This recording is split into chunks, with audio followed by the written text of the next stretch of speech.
Live everywhere. Daily Co's Radio on netrootsradio.com presents David Waldron. Kagro in the Morning Show.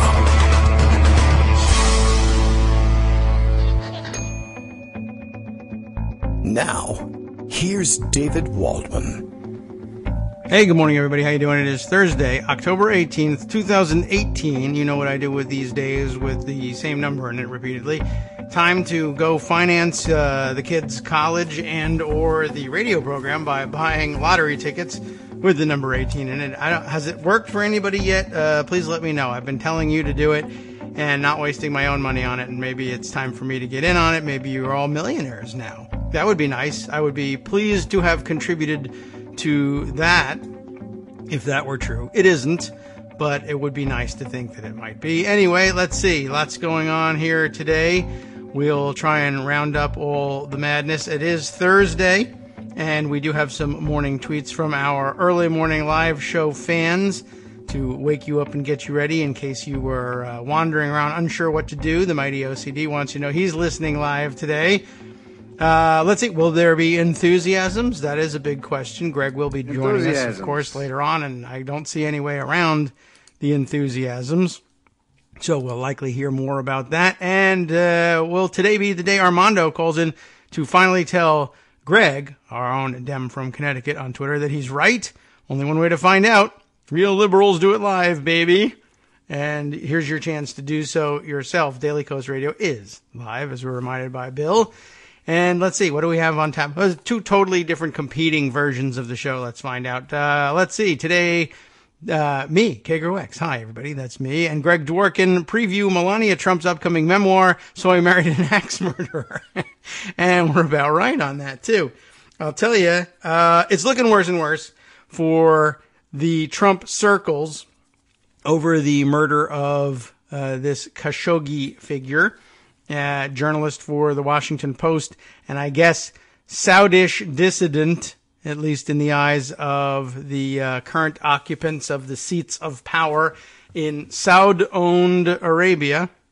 Really have to even make a finer point of this than Saudish Arabia would ordinarily let on these days. A good reminder for everybody, everyone who listens to the show regularly knows we aren't really talking about what you and I think of as a regular country here. This is just a large estate owned by the Saud family, the Al Saud family.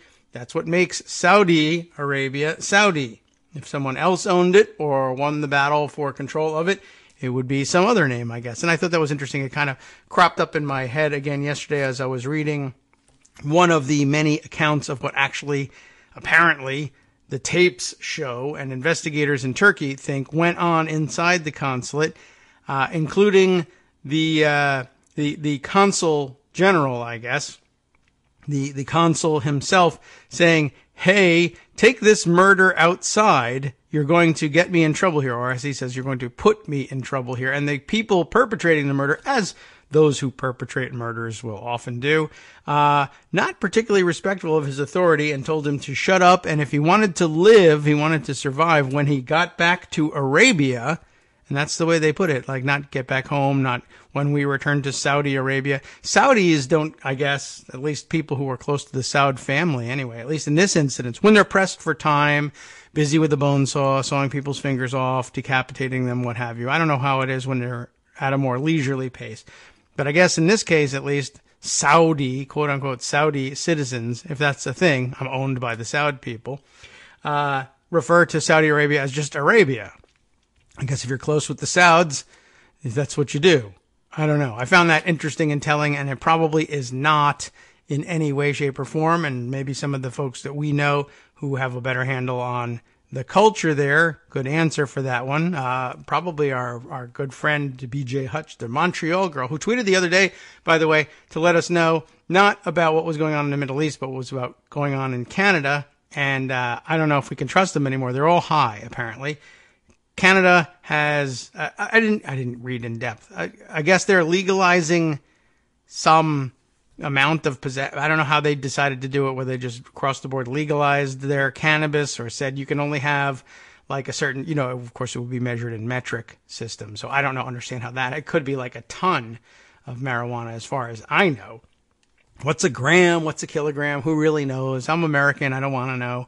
You know how that goes. Anyway, so that's news. And I suppose that if you are looking to either, I don't know, either escape fascism or just get high for a little while, I don't know what the new rules are. And I think that was part of the tweet that she was sending us. Like, I imagine that if there's information about that, it's probably like, hey, this doesn't mean you can just, come to Canada and smoke dope and then just walk back into the United States with a pound of it or whatever the metric equivalent of that would be in your pocket. Cannabis is legal in Canada. Here's what you need to know. So rules around legal weed vary from province to province. It's not a national law.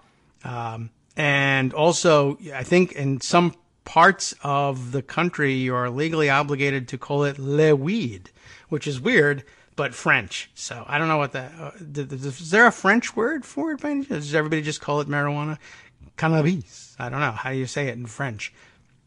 Anyway, I guess we'll find out. It'll be labeled in both languages. That's good news. And so in case you are high right now and a French speaker, I think you're covered, at least in Canada.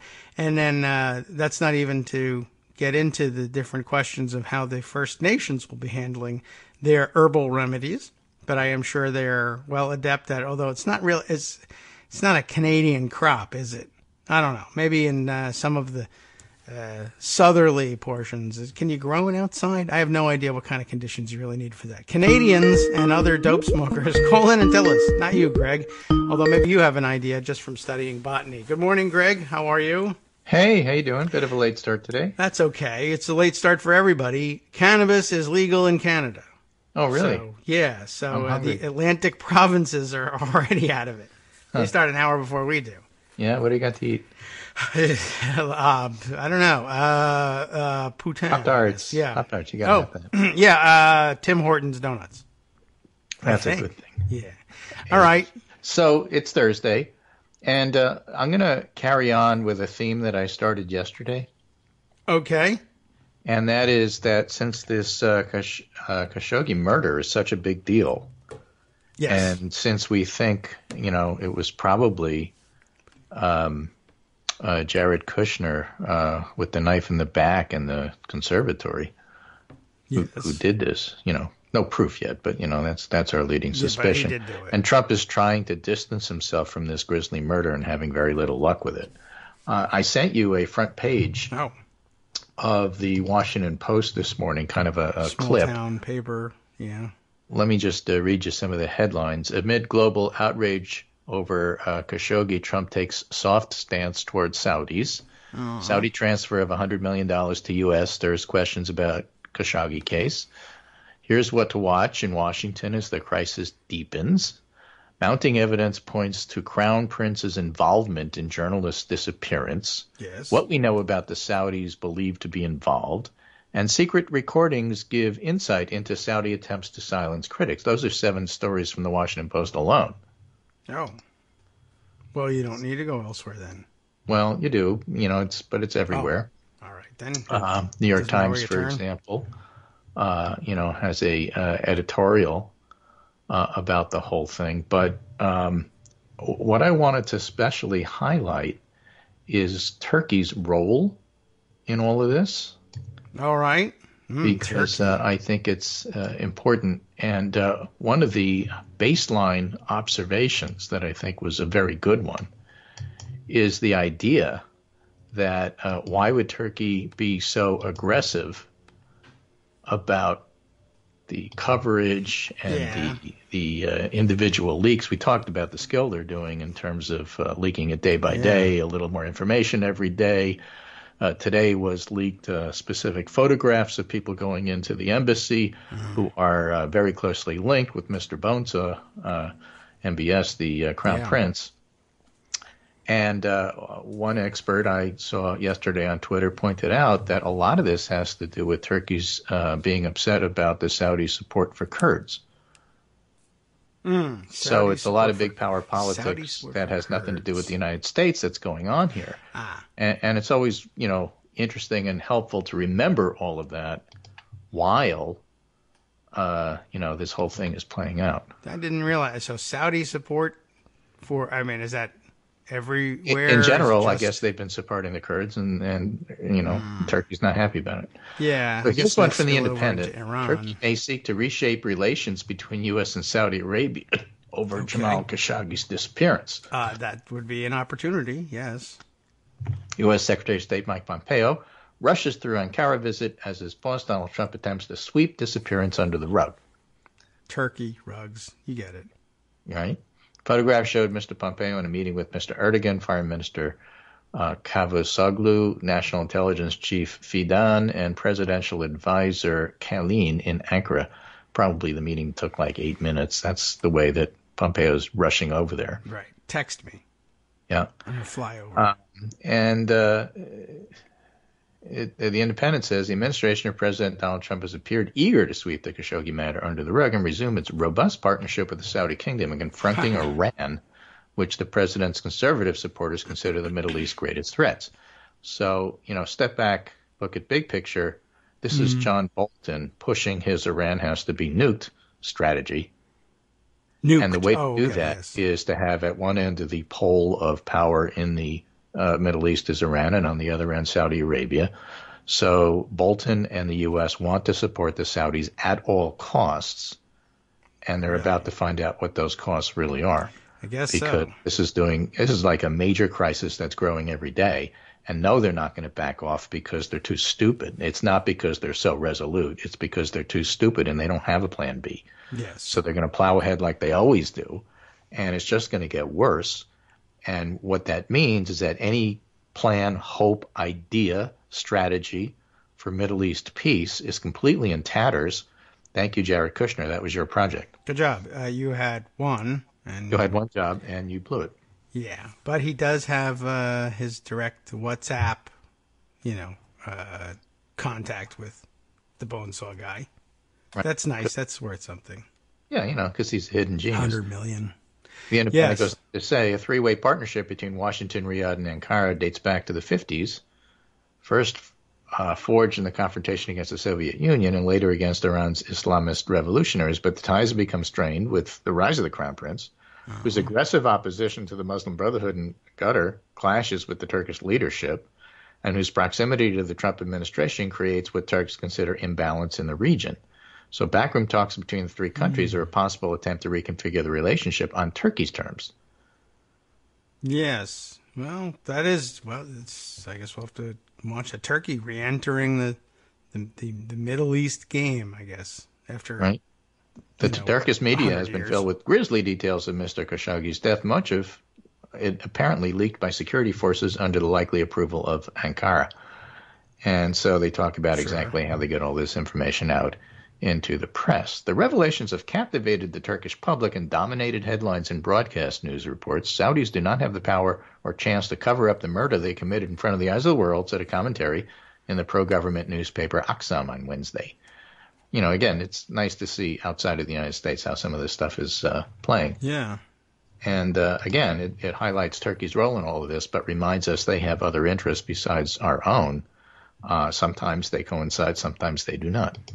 Yeah, well, I guess we'll have to just sort of take what we can get. That is very interesting. I mean, it puts a lot in play, and whatever the dynamics. Honestly, getting the truth of this, I'll take it. I guess you don't want to necessarily take it to the bank. Thank you, Turkey, this one time, and then I got my eye on you. Yeah, because we want to know what else is going on. Trump, of course, has his own interests. This is a really interesting piece in ProPublica you may have covered already. I think you did. The Pump and Trump piece, I think you did yesterday. A little bit. We got through the first part. Donald Trump claims he only licenses named for real estate projects developed by others, but an investigation of a dozen Trump deals shows deep family involvement in projects that often involve deceptive practices. What? Now, the point is, Ivanka and her dad, as Eric Umansky points out, have been lying around the world. Yes. To pump up the real estate deal sales. Yeah. And a former Fed prosecutor told us, we've seen those sorts of claims form the basis for criminal cases in a number of different settings. So the crime family continues. Right. And, whether or not, as Trump said, a couple of years ago, I'm getting millions from the Saudis, millions and millions. Whether that's part of play as well is important. Susan Hennessy points out, Brian Butler tweeted, the president is engaging in a murder cover-up to protect cash flows to his private businesses. And Susan Hennessy from Lawfare says this is actually a plausible evidence-based theory of the case. Yeah. That's where we're at in this country. That's there's really no other way around it. To be honest, it's very difficult to explain what's happening in any other way. So let's see. What else do we have here? Oh, yeah, I thought, the use of the word transactional with the president is now how media is trying to dance around the fact that he's a constant liar who is doing things for his own benefit, and he's a grifter and a con man. Yes. The way you describe all of that is he's a transactional president. I see. Yeah. Right? So you see that word like all week, all of a sudden it's like the favorite word. What does it mean? It means baby jails and accessory to murder, because who cares? You might get something out of it. That's what transactional means. Like Russian adoptions means collusion. Yeah, pretty much. Okay. It's code. I gotcha. What else do we have here? We have lots of interesting stuff here.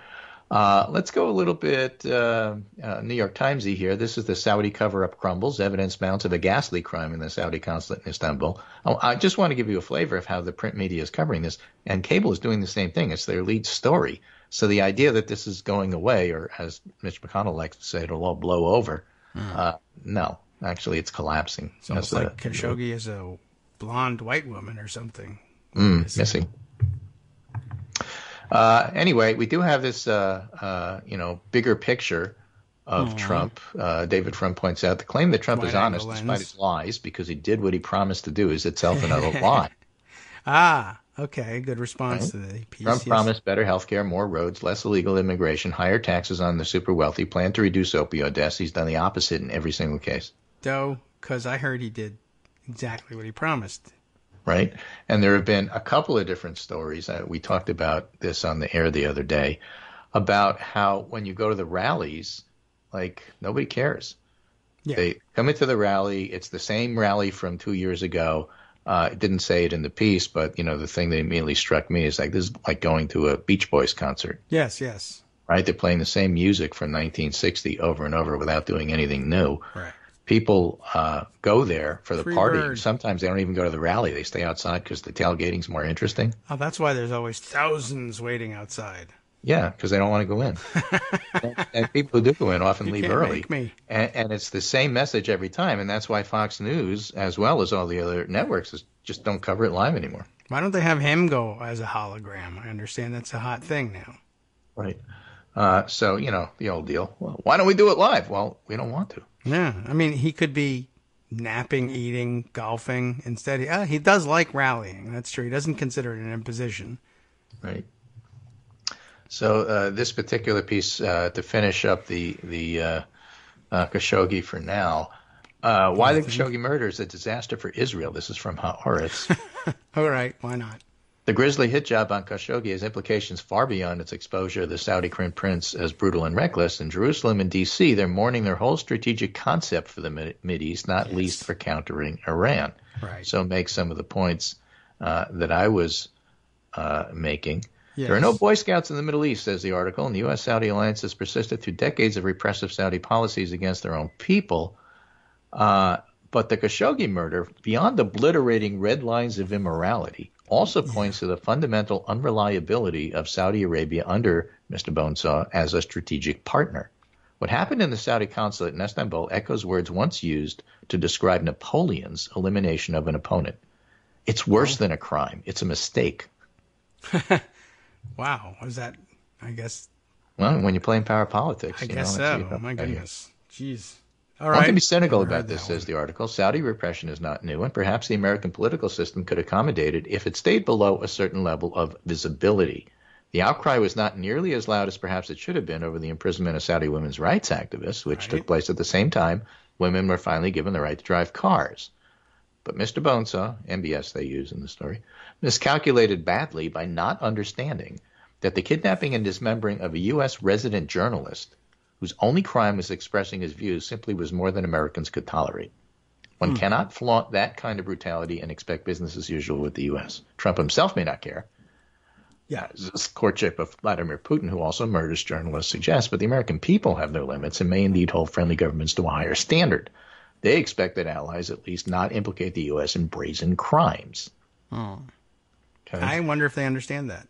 Well, the reasons for that are debatable, but the grisly details of the killing are part of it, and Khashoggi's murder also touches on broader international trends of illiberalism and a crackdown on truth-seeking journalists. The context was not simply MBS silencing a Saudi critic, that MBS didn't understand that reality or couldn't assess it, or that he thought he could get away with it and had no advisor willing or able to check his impulses, raises significant questions about his judgment and reliability, I would add just the same way Trump's actions do, not to speak of the definitive answers it provides about morality. For Israel, this sordid episode raises the prospect that the anchor of the new Middle East realities it has sought to promote, Israeli Sunni Arab coalition under a U.S. umbrella to check Iran and Sunni jihadists, cannot be counted upon.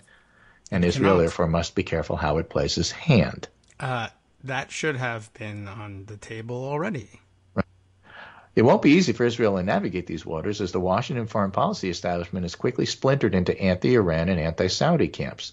The idea that the U.S. should equally oppose Iranian and Saudi brutality toward their people and not let SMBS crimes lead to a lessening of pressure on Iran over malign regional activities is in danger of being lost. For Israelis, that may be the biggest blow in the fallout of Khashoggi's murder. MBS, in his obsession with silencing his critics, has undermined the attempt to build an international consensus to pressure Iran. And so, therefore, from Israel's point of view, the damage is broad. And they accuse him of strategic blindness, and that damage will likely persist as long as he rules the kingdom. And for that reason, because of pressure on the Saudis from, like, all sides, I'm not so sure that MBS lasts. Yeah, maybe not. Like I said, there's plenty of princes to choose from. Yep. So, again, we wanted to flesh out some of the stuff we were talking about yesterday, but sometimes it's nice to get an international perspective here because it's not all about, Trump being the center of the universe here. Yes, all right. Well, that's true. I don't know if we're entirely finished here with Khashoggi. I wondered. We're if not. you had There's seen- going to be more reaction from Congress. They still have to act. All right. Yeah. Today? Are we going to hear something? That I don't know. But, it's unlikely that Congress is just going to drop this. If you have a sycophant like Lindsey Graham saying that MBS has to go and we have to do something, that's telling. That's true. You would think. We'll see what it tells everybody. Yeah, well, see what they propose. They have to propose legislation. I guess so. I have I saw from Jeet here, something that you likely saw too, because I know you're a follower as well. I thought this was an interesting observation on the situation where he was pointing out, he had a predecessor tweet to it, but on following up on his Trump's connection for some bizarre reason between the Khashoggi murder and the Kavanaugh hearings. I didn't see that one, but boy, I don't think Brett Kavanaugh's real happy about that. No, I doubt that he is. But he's the way Jeet was dealing with it. He says Trump was right. This is basically a sequel to the Kavanaugh investigation, where the GOP and Kavanaugh searched for a mutually agreeable fiction to allow them to move on, and eventually settling on the doppelganger theory.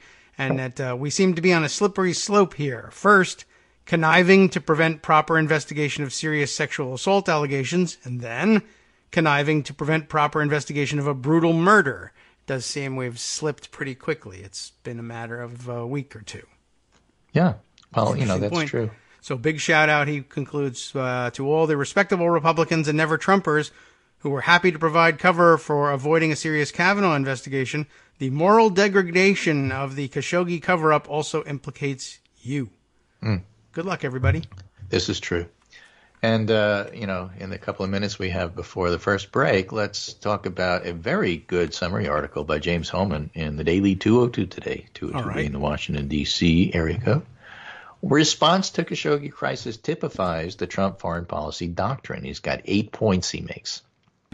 8. Trump is transactional and focused on the bottom line. Yes. We've talked about what transactional means. It means what's in it for me. Everything else doesn't matter. Number 2, Trump believes in spheres of influence. My colleagues on the White House beat report that Trump has repeatedly emphasized that even though Khashoggi's been living in Virginia and writing for the Washington Post, he's a Saudi citizen, the implication being not our problem. Number 3, Trump does not believe promoting human rights and democracy should be central aims of U.S. foreign policy, any more than he believes that the law should dictate what he does. Right.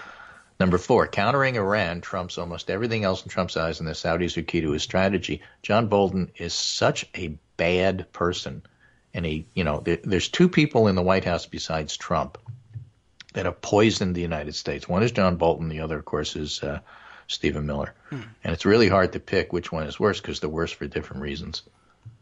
Stephen Miller is the internal threat, and John Bolton is the international threat. So countering Iran trumps almost everything, and, I have a feeling that's why Nikki Haley left. Number 5, by the way, one of John Bolton's very close advisors is abruptly left as well. I have a feeling Bolton's just like going nuts and he knew what John Bolton planning was Iran things that we don't really want to know about. And are unfortunately going to because there's no restraints on this administration. Number 5, Trump selectively believes people's denials when he wants to believe them. That we know. Right. Number 6, the president's person. You know what that reminds me of?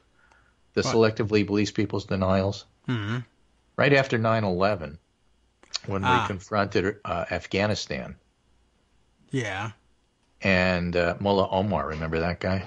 Yes. And we said, Osama bin Laden is there. And you need to do something about them. And Mullah Omar's response is, yes, but we can't because he's our guest.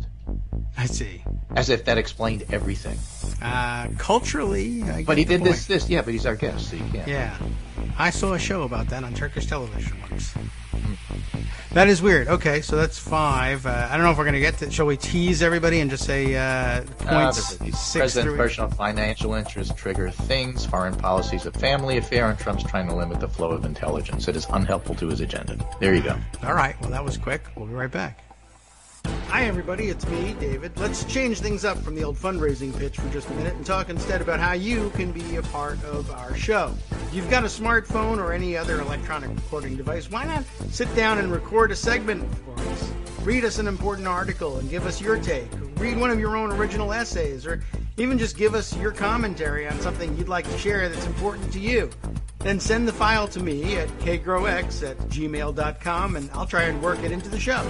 Short segments, a few minutes in length, are easiest to fit in. And of course, I can't always guarantee that I'll be able to play everything, but if you've ever shouted at your radio or TV about something you wish was being covered, here's your chance to change that. Make the show your own. Send your submissions to me at kagrox@gmail.com.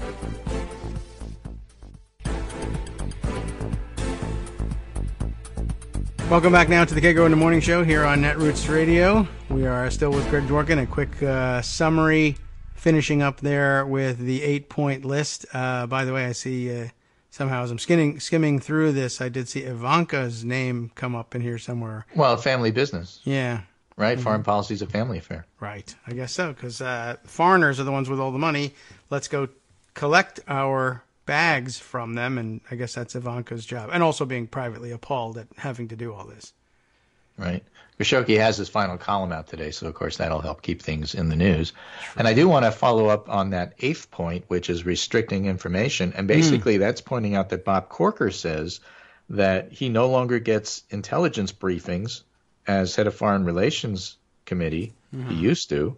But they won't talk to him about the Khashoggi case. Nobody will tell him anything. They have not decided what the intelligence is on it yet. Right? Everything points not just to Saudi Arabia, but to MBS. But all of a sudden, that's been cut off. And the article points out restricting intelligence briefings for a GOP committee chair is part and parcel of the Trump administration's broader move to crack down on leaks that belie the president's public statements. Yes. The Treasury Department was charged yesterday with leaking financial records related to the Russia investigation. Immigration and Customs Enforcement, that's ICE, just issued a subpoena to an immigration attorney in an effort to compel him to reveal who shared an internal memo related to Jeff Sessions' order to restrict political asylum for victims of domestic violence and gang crimes. So, nobody in the White House really believes in the First Amendment, and, it's not really clear how much they're going to do. I mean, it's not like, I come at this with a completely different approach than a lot of our media friends who cover the White House, who are shoveled BS every day and think that they're getting treats. There's shock and resignation that despite all this pressure, Trump isn't going to change his policy. And to me, you should have figured that out in the first 2 seconds. That's not the point. The point is, how do you pressure him to regardless, and what's the political price he pays for not changing? Expecting him to change is the normalization where reporters somehow expect him to be a normal president. That's not how it works. You don't expect the crime family all of a sudden to turn into a diplomat. No. That's not how it happens. The question is, if you're caught, what are you going to do about it? What are the consequences? That's the only focus. And I was saying on Twitter the other day, my Oliver Willis disagreed with me here because he thinks they're all the same. I don't think they're all the same. I think that the congressional reporters, the Steve Dennises, the Matt Fullers, I think they have a much more finely honed BS detector. And I would love to see some of the congressional reporters switch off with the White House reporters and cover the president with the same BS detector they have for Mitch McConnell. And I think it would serve the public well, because otherwise you just get stenography, which, by the way, can be useful. One of the things that the White House reporters should not do and continuously do, but should not do, is interpret what Trump is saying. Yes. Yeah, gibberish, blah, blah, blah, bargle. Well, what he meant was that, no, just print. You want to be a stenographer? Be a stenographer for a change. Print the garbage. Print the word cloud. Print the word salad. Print the stuff that doesn't make any sense, and don't try to interpret it. I have enjoyed that when they do straight transcripts of White House interviews, Oval Office He's an idiot. Just show people instead of covering for him. Well, what he really meant was, you don't know what he meant. He doesn't know what he meant. That's true. You said something like that the other day, I think. I guess that struck me. That's always true, and they are constantly trying to. I don't know if it was in the same context or not, was it? And you were saying, he doesn't even know he doesn't know what his strategy is. He doesn't know what he's planning, or he doesn't know what he means. It was in a different context, but they do it all the time. Yeah, that was the same comment. So annoying, and there's no reason for them to do that. They're playing access games. I want to make him look better than he is because I don't know why. Maybe he'll give me the interview next time. I guess so. What was the context it was a tweet that you did the other day. And really I don't even remember. Yeah, it was just an offhanded comment. He does it all the time, so it doesn't matter. I mean, you'll see another example of it tomorrow. All right. But I think it was, it could have been a Maggie Haberman tweet or somebody like that who was just trying to explain what he meant. Yeah, I'll look for it at some point. It wasn't really struck. He's a liar. Well, he wasn't really lying because what he really meant was just he doesn't know what he says. Yeah, I guess so. That's the only argument for stenography at this point, documenting the atrocities. Document the atrocities. That's exactly right. Anyway, other things that are not Khashoggi related. Steve King's constant drumbeat for white nationalists and hate groups. Mm-hmm. Yes. Doesn't lead to 20 articles about the need for civility. That's he weird. was defending somebody named Faith Goldie, who got fired from her job for going on a Daily Stormer podcast and has super fascinating views on the Jewish question. But Steve King felt like Faith Goldie, an excellent candidate for Toronto mayor, pro-rule of law, pro-make Canada safe again, pro-balanced budget, and best of all, pro-Western civilization and a fighter for our values, Faith Goldie will not be silenced. Says Steve King. So why he's defending an racist in Canada, of all places, I don't know. I don't know if Canada is one of the flags he has on his desk. He's got the Confederate flag, and I don't know if he has a Canadian flag there too. But those are the people who are up for re-election in less than 3 weeks. Dave Weigel has an interesting observation about that. Heads up for the Dems having no national message, people. McConnell said basically what has to happen is that we need a bipartisan fix for the entitlements problem because of the huge budget deficit. And that means that we bipartisanly have to cut your Medicare and Social Security. Mm-hmm. Right? And here's just a couple of clips he pulled out without links. So who he's referring to, you have to go look up. Mitch McConnell endorses Congressman Renacci's plan to gut Ohioans' earned benefits. These are obviously Democratic messages in Columbus, so it's an Ohio thing. Today, Senate Majority Leader Mitch McConnell threw his support behind a plan that Congressman Jim Renacci has been championing for months, going after earned benefits like Social Security, Medicaid, and Medicare to pay for the massive tax break Republicans handed to the wealthy corporations. Here's another one. As Rosendale fundraises with Mitch McConnell in Washington, D.C., does he agree with his party boss that Medicare, Medicaid, Social Security should be cut? McConnell called deficit disturbing, said problem is Social Security, Medicaid, and Medicare. Now, these are just clips, but the point is that different Democratic congressional races are using these points as part of their campaign. And Weigel makes the point, heads up, the Dems have no national message, people.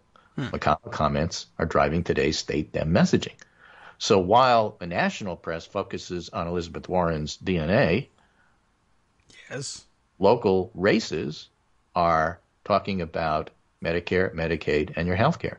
And by the way, there was an absolutely, absolutely excellent piece from Larry Levitt, who's Kaiser Foundation's expert on these things. It was talking about how do you really frame the lying that's going on with what the Republicans are claiming. In other words, they come and they try to get rid of your health care and take away your pre-existing conditions, and then they just go ahead and lie about it and say, well, no, that's not what we were doing. Yeah. So Larry Levitt points out a Senate bill that some candidates have pointed to as evidence of their support for pre-existing condition protections is one example. The bill would prohibit insurers in the non-group market from denying coverage to people with pre-existing conditions. Yes. They would deny charging premiums tied to an enrollee's health. Okay? Sounds good, right? But so far. Premiums could vary based on age, sex, occupation, and lifestyle. Mountain climbers beware.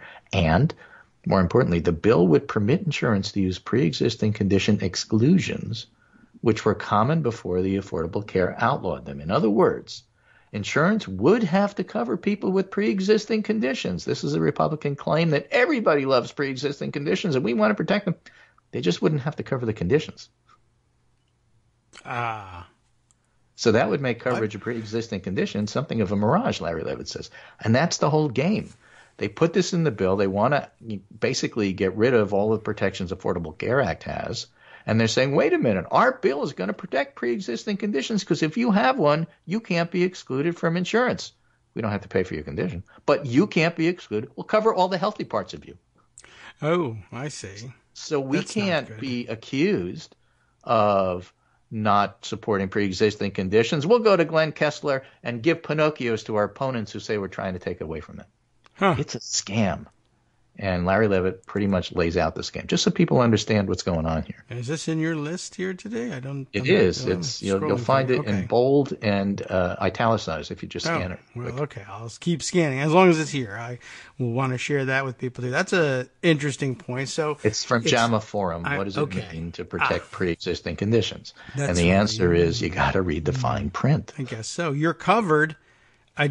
I'm not paying for your that. Your illness isn't. Yeah, if you need aspirin, I got you. Yeah. I don't cover that stuff. Checkups, or I get your flu vaccine. But if you, epilepsy, actually have cancer or something else, too bad for you. Yeah. Well, okay, that's slick. And we'll be accused of lying too. You said that they were gonna exclude people from coverage.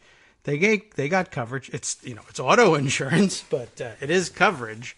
Yeah, exactly. And so, it's a twofer here. They hide what they're doing and then accuse their opponents of lying about their record. Excellent. Well, no wonder they like it so much. And the media falls for it every time. Well, you have to be fair because what they're doing, this previous bill doesn't completely exclude pre-existing conditions. It says it right there. Yeah, but the fine print says that that's not what it is. One side, after all, it is both sides. One side wants to eliminate junk insurance, and the other one wants not only to allow junk insurance, but to turn regular insurance into junk. Exactly. And then when you accuse them of wanting to, it's not that we don't want people to be insured. Of course we do. You're lying when we say we don't want people to be insured. We want everybody to be on this kind of insurance, which is a lot cheaper. Yeah, but what you're doing is you're covering people with stuff that doesn't cover anything. Yeah. Well, that's not the same thing as wanting them to be uninsured. So you're lying when you say that's what we want. But it's as good as being uninsured. Well, that's not the point. I'll throw this to the media and make it a both sides thing. Someone will write it. Yeah. And somebody will. Somebody always does. So I thought it was a really instructive piece there. Interesting. Yeah. Oh, no. That's bad. There. I'm done reacting.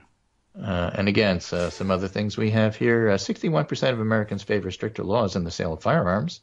87% of Democrats, 31% of Republicans support tougher gun laws, according to Gallup. So just nice to keep in mind. It turns out that the National Rifle Association is not having a huge influence in this particular election. They've run out of money, and their positions aren't particularly popular. So it's kind of a sea change that's quietly snuck in there because so much else is going on. You can't really see what's happening.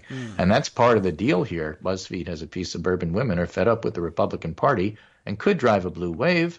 If there's a Democratic sweep in November, politically moderate suburban women will be a big reason why. Now I'm Democratic, said one Michigan woman. I've never been before. Now, you always see these stories, and that may or may not have anything to do with how the election turns out. Right. But, it's always nice to see. Yeah, it's. I'm glad somebody's saying it. I hope they're a real person and they vote. Yeah. And that there's 10,000 more of them. Yeah, that's the thing. You can't just say you're a Democrat or that you're no longer a Republican. You have to go and vote for your local Democratic person. Now, the latest in the 2018 House forecast from 538, Democratic chances are 84%, and Republican chances of keeping control of the House are down to 16%. That's awfully good.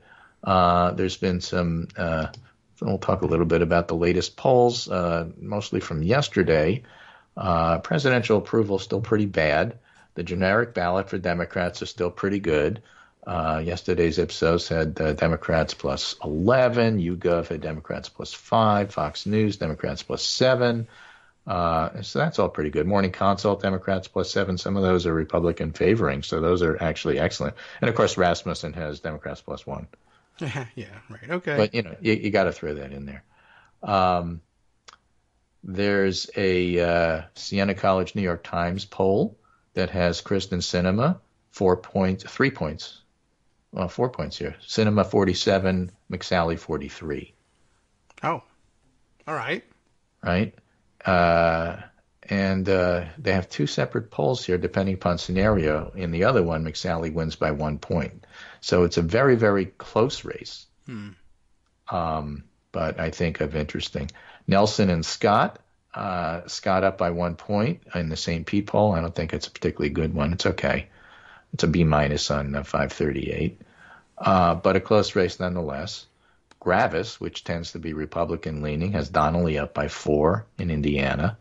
A Q poll has Menendez up by 7 in New Jersey.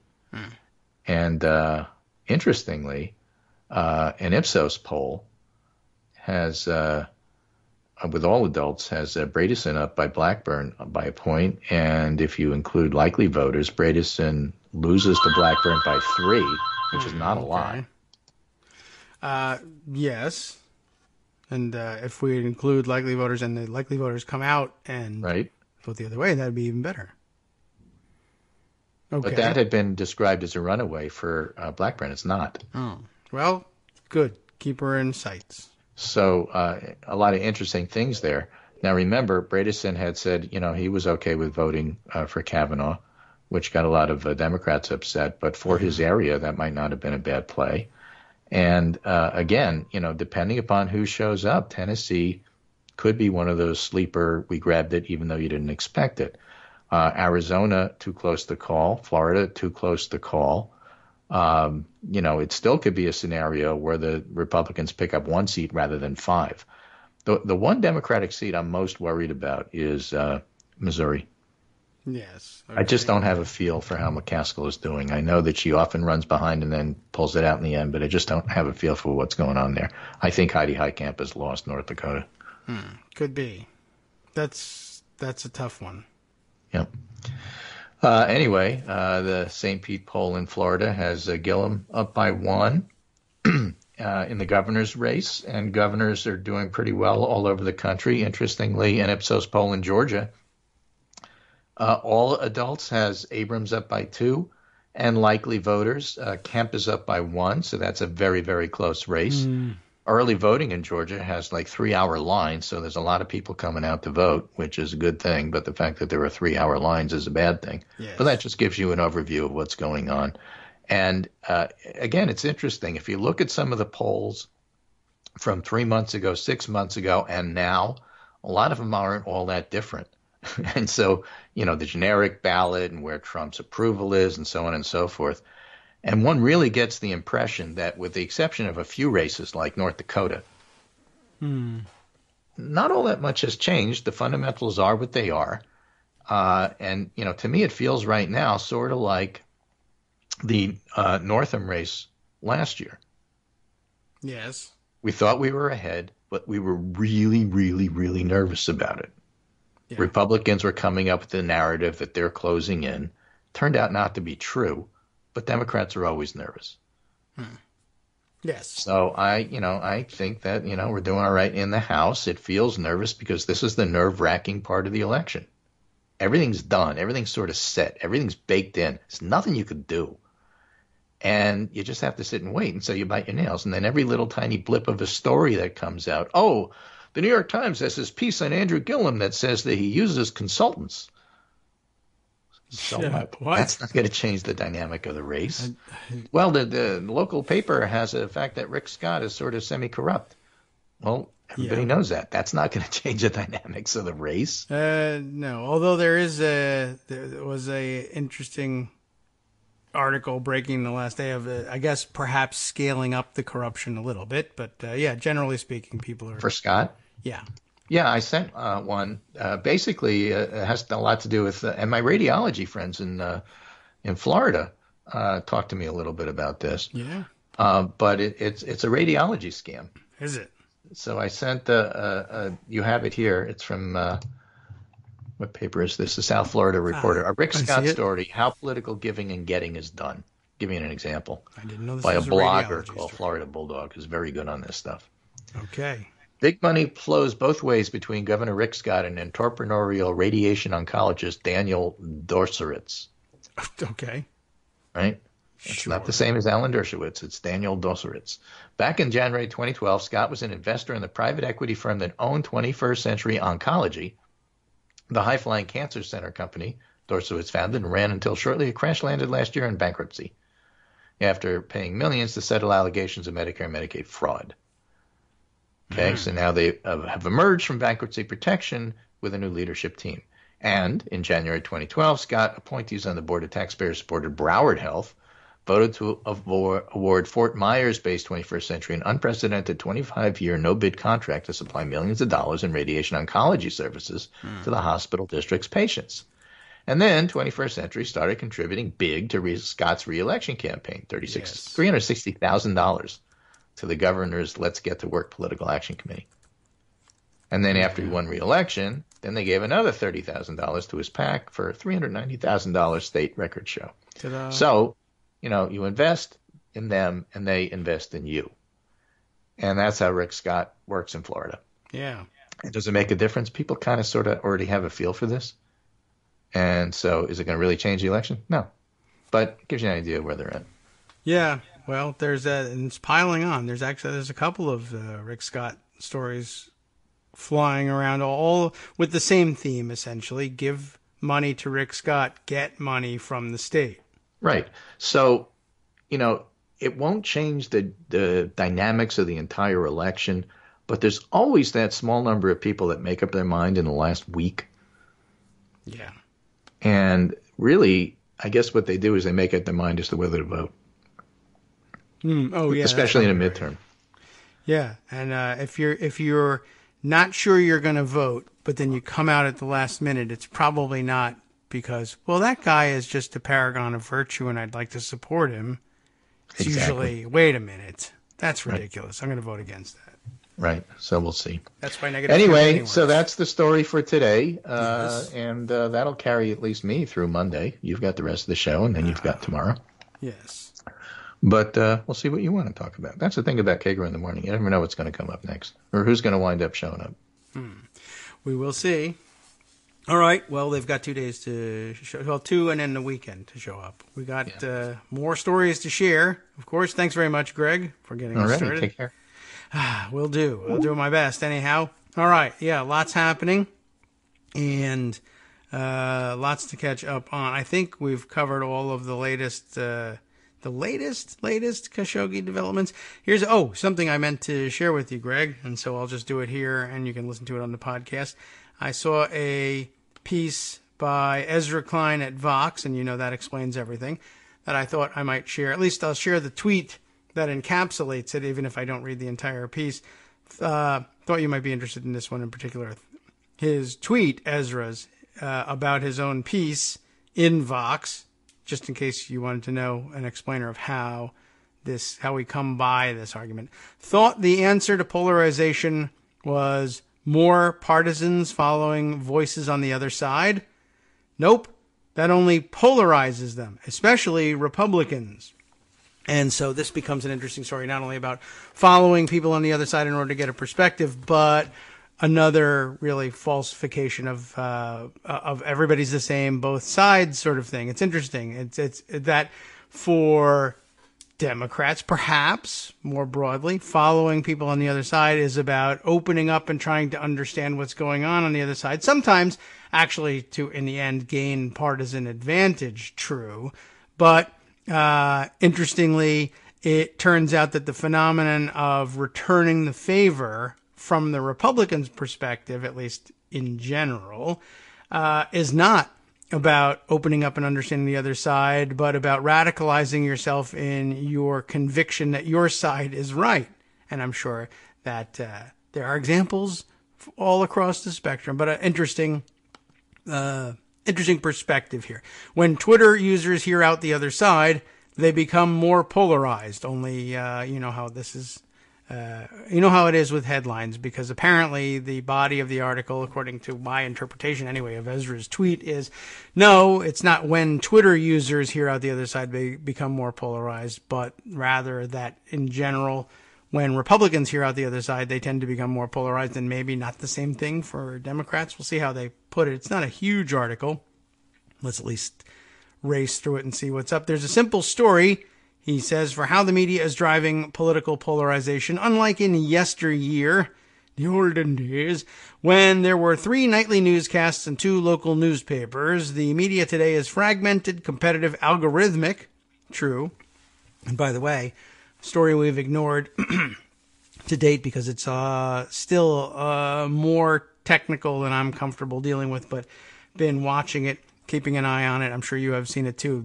I guess Facebook's admission that they were essentially fudging the numbers on the value of video for online clicks and views, etc.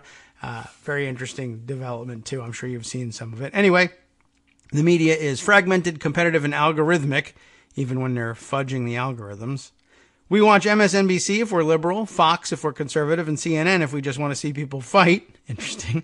Facebook and Twitter serve us up the news they've learned we like. Also problematic, and see Zenya Tufekci on that. We cocoon into echo chambers of like-minded partisans, opinions, and even facts. We don't see or hear from the other side, and so, of course, we're more polarized. This story suggests a straightforward solution. If only we crossed the informational aisle. If only the liberals would watch a bit of Fox and the conservatives would spend some time with Rachel Maddow, we would realize the other side is more like us than we thought. That they make some good points too, and our enmity and polarization would ebb.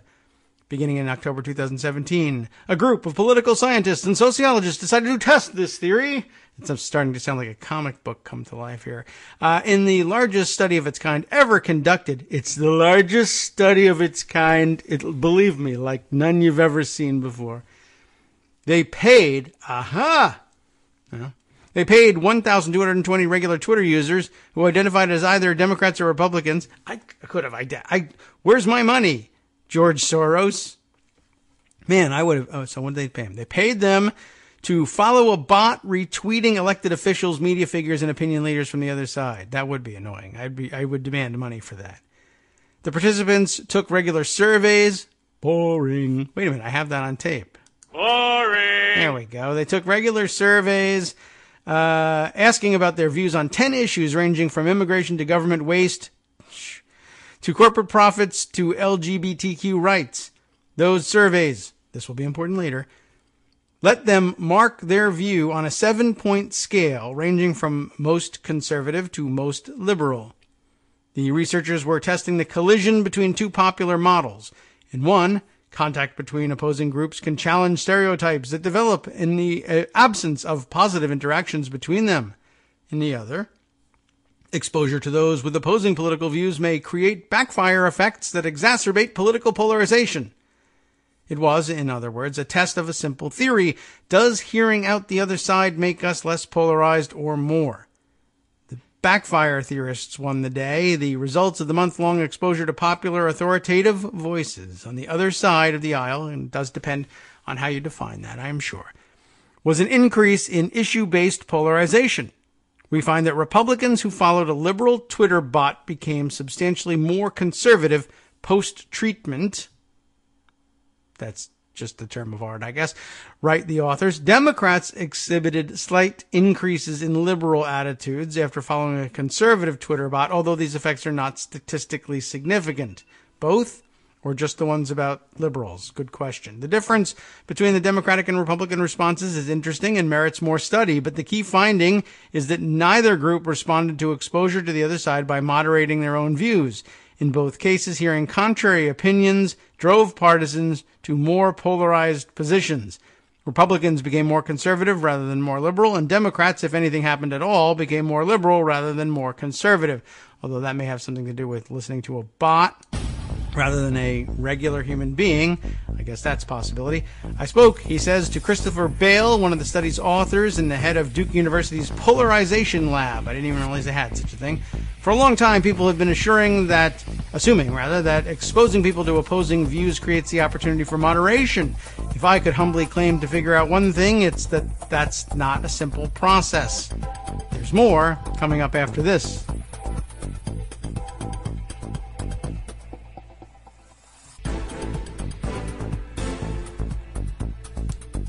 Welcome back now to the Kagro in the Morning Show here on Netroots Radio. You didn't have to wait long. I just sort of left it as a pause in the article that lasted 1 full minute. But we left off having Christopher Bale talk to Ezra Klein, one of the authors of the study and head of Duke University's Polarization Lab. Didn't know you could get paid for that one either. And so where we left off, if I could humbly claim to figure out one thing, it's that that's not a simple process. That is the idea of exposing yourself to people on the other side. Don't do that. This is a very bad time to talk about in terms of exposing yourself, but paying attention to what the other side is saying. Okay, it's not that simple, I guess. If Twitter tweaks its algorithms to put one Republican for every 9 Democrats in your Twitter feed, that won't increase moderation. That actually will infuriate people more than anything else. I don't know if you want to discuss the solution in terms of, I would imagine it has to be voluntary if it's got any hope of working. It can't be solved, I don't think, algorithmically. Although finding people who are willing to listen to the other side regularly on a Twitter basis, that's another thing too. It's not like having a conversation necessarily with other people. And I dislike the idea of using the bot to do it, but I don't know how else you have any sort of control over this experiment at all. I get the reason they would need to do that. Anyway, the study was tuned to tell us what happened when people heard other opinions. It wasn't designed to illuminate why it happened, but Bale offered 3 theories. The first possibility, he said, was counter-arguing. If you're a liberal browsing Twitter and you're suddenly confronted with a Mitch McConnell tweet touting the benefits of tax cuts and the harms of Obamacare, your mental response isn't to think, that McConnell makes some good points. It's to instantly come up with an argument for why he's wrong. No one is better at convincing us of a position than, us. And so, as we see and instantly reject the arguments made by our political opponents, we become more convinced in the rightness of what we initially believed, and we come up with more reasons to believe it. Another possibility turns on the differing values of Democrats and Republicans. A strain of research called moral foundations theory shows that Democrats tend to construct their moral lives atop values like diversity, change, and fairness, while Republicans build their moral frameworks atop values like authority, tradition, and certainty. I don't know that necessarily change is a great word there. I just think that slightly misses exactly what it is that we're all about here. But okay, I get the picture. Diversity, change, and fairness versus authority, tradition, and certainty. Perhaps the reason Republicans reacted more strongly to being confronted with contrary views is that they're more offended by challenges to authority, while Democrats have built more of an identity around openness to change. I think that's valid in general. The problem with that explanation, in my view, is that it seems to predict Democrats changing their views, which didn't happen. The problem, in my view, with that observation of it being a problem is that I don't think that being openness to change doesn't mean you're going to change. I think that's overestimating what it means to be open to change. The change still has to make sense to people. That's the liberal part of liberalism, not only being open to change, but testing the value of what you're being offered in the alternative. And if you find it convincing, then you'll change. If you don't find it convincing, you won't change. And I don't know.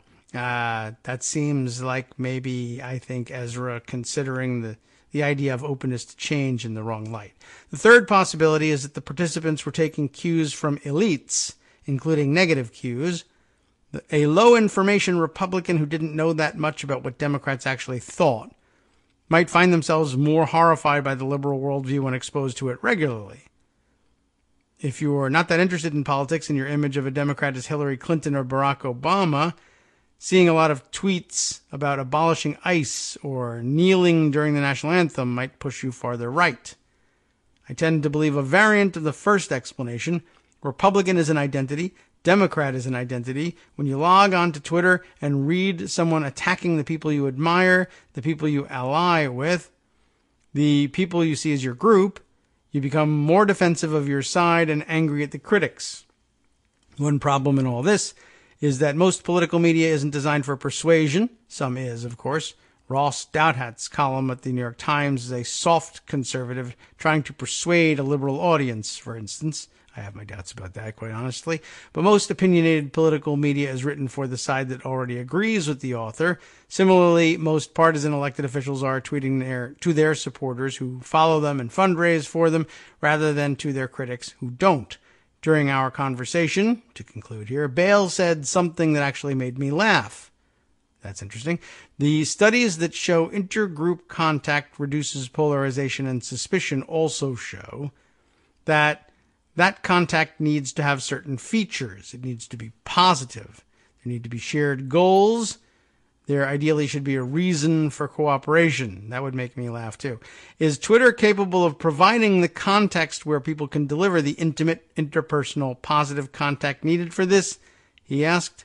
The question answers itself. Well, not with bots, it's not going to. And I think that's a major problem with the validity. Well, I don't know. That's a problem with the validity of the study. Honestly, I don't know how else they would do it, because otherwise, how do you control for the fact that, well, maybe the liberals or maybe the conservatives are better at persuasion and are more personable than the other person you're using to inject into the other side's Twitter stream. So it kind of has to be controlled content. But bots are annoying for a number of reasons, and I don't know if that's necessarily the same thing. You're not going to get the same result, I don't think, out of bots as you will out of, well, a real person. Ultimately is what we're talking about here. Okay, now I brought this article up, and Greg was listening along, and he did observe, well, you have to pick and choose who you follow, and that's clearly true. And that's, again, at odds with the bot structure. And he also sent across this another link, another article. Let's see what we make of this one, from the NeimanLab.org, and only part of the headline is visible here, but here's something that made me laugh, Ezra. I'm the one laughing here, Ezra. You wait your turn.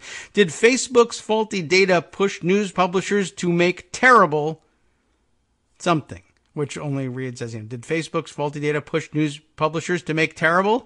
It certainly did. Terrible what? Let's find out. We'll click through. Neiman Lab surely has another word after that. Terrible decisions on video. Yes. We just referenced that, as a matter of fact, and I think that they did. Publishers pivot to video. This is all the people are talking about in terms of this. I think it's very interesting. Publishers' pivot to video was largely driven by a belief that if Facebook was seeing users in massive numbers shift to video from text, the trend must be real. Slightly different take on this from, I think, where the original stories meant to go, but everybody in journalism, because that's a lot of the people I follow are in that business, has been taking this to mean, oh, you destroyed the journalism industry by forcing all the bean counters to force their media organizations to pivot to video. Remember when that was a hot term? And they laid off writers and closed newsrooms and hired more expensive videographers and video producers instead. And then it turns out that all the data was possibly faulty, although I think this is a twofer for Facebook. One, they found video content more shareable and engaging than longer form written content. And so it was better for their metrics. More people were doing more things on Facebook via Facebook when the content was video rather than text. And so, it was in their financial interest to see more video produced. And one way, I guess, to guarantee that more video, well, not guarantee, but a good bet for getting more video produced and shared would be, well, one, driving people who have budgets and production facilities to be the ones producing that video by telling them that it was worth much more in terms of visibility and shareability and popularity on Facebook, the only platform that mattered to these bean counters driving things at the in the boardrooms of these media organizations. So they told them that was where the money was, except they never showed them any of the money. And so they restructured their entire organizations based on this idea, and it turned out to be false, but that's okay because it was never really, hey, I never really intended for you to consume this information. All I really wanted was to let Facebook's bosses know that we should be telling everybody this because it's good for Facebook. We get more activity on there, and we're, in this weird world we live in, we're worth more if we're able to say that more and more people are doing more and more things every day on our platform. That just translates into more money for us somehow. Regardless, that's just the way the stock market, and that's the way capitalism works, and it's terrific, and everyone should try it. The other thing about it is, to the extent that Facebook had as its aim, if true, the ultimate replacement of current traditional legacy, perhaps, media sources, media producers, media companies, if they were going to replace them with Facebook, one good way to do this would be to give them cooked data with the idea in mind that if you were to follow this data and do what the data suggests, you would do the hard work of disassembling your media organization for us. Fire your reporters, the people who actually produce the hard facts, or whatever you want to call them, that are behind the content, even the viral video content. Get rid of those people, and then you are no better equipped to gather, report, and analyze the news than Facebook is. And so it's just a choice of, well, who serves up the juicy stuff better and faster, or who gets credit for the clicks no matter who's serving it up, so long as it's served up via Facebook. That's a great way to position Facebook in the future. So maybe that's behind some of this stuff. I guess we should actually read this article. Did Facebook's faulty data push news publishers to make terrible decisions on video? If the answer turns out to be at the end of the article no, then ignore everything I've said. Laura Hazard Cohen, don't leave me hanging, Laura, for, where were we? Neiman Lab. It will probably be all video, the quote that starts out this piece. In June 2016, Nicola Mendelsohn, Facebook's VP for Europe, for Europe, the Middle East, and Africa. That's a large swath. Spent several minutes of a panel at a Fortune conference talking about how Facebook was witnessing video overtake text. We're seeing a year-on-year decline in text, Mendelsohn answered. We're seeing a massive increase, as I've said, in both pictures and video. So I think, yeah, if I was having a bet, I would say video, video, video. Wow, the moderator, Patty Sellers, responded. The best way to tell stories in this world where so much information is coming at us, especially, actually, is video, Mendelsohn continued. I'm having a hard time reading this story. It commands so much more information in a much quicker period, so actually the trend helps us digest more of the information in a quicker way. That was easy enough to believe, I think. Just, as a theory that was thrown out there, if you had to make a decision based on it, that's not counterintuitive. 5 years to all video wasn't just Mendelsohn's line. It came from Facebook CEO Mark Zuckerberg himself.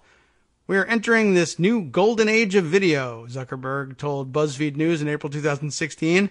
I wouldn't be surprised if you fast forward 5 years and most of the content that people see on Facebook and are sharing on a day-to-day basis is video. But even as Facebook executives were insisting publicly that video consumption was skyrocketing, it was becoming clear that some of the metrics the company had used to calculate time spent on videos were wrong. Oh my gosh, just wrong, sir. Wrong. Yeah, that's, I guess, but who cares, because it's good for Facebook, right? The Wall Street Journal reported in 2016, specifically September of that year, 3 months after the Fortune panel, that Facebook had, quote, vastly overestimated average viewing time for video ads on its platform for 2 years by as much as 60 to 80%. And then we went to sleep on that data for 2 years, apparently. The company apologized in a blog post. As soon as we discovered the discrepancy, we fixed it. Now, a lawsuit filed by a group of small advertisers in California argues that Facebook had known about the discrepancy for at least a year and behaved fraudulently by failing to disclose it. What do you think, you're Trump? Geez. If that is true, it may have had enormous consequences, not just for advertisers deciding to shift resources from television to Facebook, but also for news organizations which were grappling with how to allocate editorial staff and what kinds of content creation to prioritize. News publishers' pivot to video was driven largely by a belief that if Facebook was seeing users in massive numbers shift to video from text, the trend must be real for news videos too, even if people within those publishers doubted the trend based on their own experiences, and even as research conducted by outside organizations continued to suggest that the video trend was overblown and that news readers preferred text. I guess they were being data-driven without figuring out first whether the data was valid. Heidi N. Moore put many of these trends together in 2017, is added here parenthetically, and her accounting is only strengthened by the new information that we're seeing this week. The court case was unsealed this week following efforts by organizations like the online publishers trade organization Digital Content Next to make previously redacted parts available to the public. I read the filing and pulled out some of the most interesting and relevant parts for news publishers below. I wanted to try to see whether Facebook's active promotion of its video offerings might have influenced news publishers' allocations of resources and whether it was reasonable to allege that Facebook knew, as publisher after publisher laid off editorial staff and pushed into video, that was misguided. I wanted to know whether people working in news organizations were fired based on faulty data provided by a giant platform that publishers believed they could trust. We may not be able to pinpoint exactly what Facebook knew when. We don't know all the factors that went into individual publishers' decisions to pivot to video. We can't see their individual analytics, what they had confirmed by third-party sources versus what they were only getting from Facebook. And it's impossible to separate out. It's impossible to separate out how much of that pivot was a desperate move made at a time when things were already bad from how much the pivot itself made things worse. What does seem clear now is that Facebook executives' statements about video should not have been a factor in the news publishers' decisions to lay off their editorial staffs. But it's hard not to conclude that publishers heard the rhapsodizing about the future and assumed that Facebook knew better than they did. that Facebook's data must be more accurate than their own data was, that Facebook was perceiving something that they could not, that their own eyes were wrong. And by the way, how do you come to that conclusion even after being in the news business for umpteen years? Just that. I've been in the news business for umpteen years, and I had an organization worth in perhaps the tens, possibly the hundreds of millions of dollars. That guy over there has been in the content business for about 10 minutes, and his company is worth billions, almost trillions of dollars. That's big, big money. He must be right. I must be wrong. Once again, poorly served by the metrics of capitalism. Dang it all, I'm becoming revolutionary. One thing to keep in mind as you read below, and I don't know how far we'll go with this, Facebook employees are quoted, but the quotes aren't attributed. Without viewing the source emails or reports, we don't know the context of what was said, and we don't know who, for instance, said the company decided to, quote, obfuscate the fact that we screwed up the math. Was it a junior coder? Or, well, probably not, Mark Zuckerberg. We don't know from the filing how far up the food chain the discussion of errors went. For its part, Facebook told me in a statement, quote, this lawsuit is without merit and we've filed a motion to dismiss the claims of fraud. Suggestions that we in any way tried to hide this issue from our partners is false. We told our customers about the error when we discovered it and updated our help center to explain the issue. And I guess the rest of the piece is excerpted from the filings, and I would recommend that you take the time perhaps to review all of that. But interesting premise nonetheless, and I think I've perhaps intrigued you enough to go ahead and read what she's digging out from the filings. There are many other things that I want to share with you as well, and let's see, what direction should we go in? I guess since we were reading Greg's response to the Ezra Klein thing, I'll bring up another look back on things. Matthew Rigdon made a suggestion for us, as he often does, this via Twitter, and then he sent me this follow-up on, what would this be, last Friday's examination of China's hardware hacking, the accusation of Chinese hardware hacking. He says, not sure if you're going to follow up on the Supermicro story. I guess we're getting a picture now. I will. But one of the people interviewed in the Business Week story has some doubts, and this comes from Apple Insider. Security researcher cited in Bloomberg's China spy chip investigation has, I guess, something to say here, casts doubts on this story's veracity. It said, I can ascertain the veracity of what was said there. Okay, it's voir dire time. Mikey, how does he say it? Mikey Campbell, writing for Apple Insider. I skimmed through this. I think it's worth pointing out, at least in part, what this person has to say. Security researcher Joe Fitzpatrick, one of the few sources named in Bloomberg Business Week's bombshell China hack investigation, in a podcast this week said he felt uneasy after reading the article, in part because its claims almost perfectly echoed theories on hardware implants he shared with journalist Jordan Robertson. Now, was Jordan Robertson the author of the piece in Business Week? Do they link back to the Bloomberg Business Week piece? I can't, there's no link here, so I can't check. I could go back and look in our archives, but at any rate, this was interesting, although I thought some of the wording was a little shaky, but I guess if it comes from a podcast, that's how I can come to understand how the statements are a little syntactically difficult to follow. The let me begin here. Fitzpatrick detailed his dealings with Bloomberg to Patrick Gray of Risky Business. In a podcast published on Monday, the security specialist first spoke with Robertson last year, just prior to giving a presentation on hardware implants at the DEF CON hacking convention. The impetus behind Robertson's questioning was not made clear to Fitzpatrick until last month.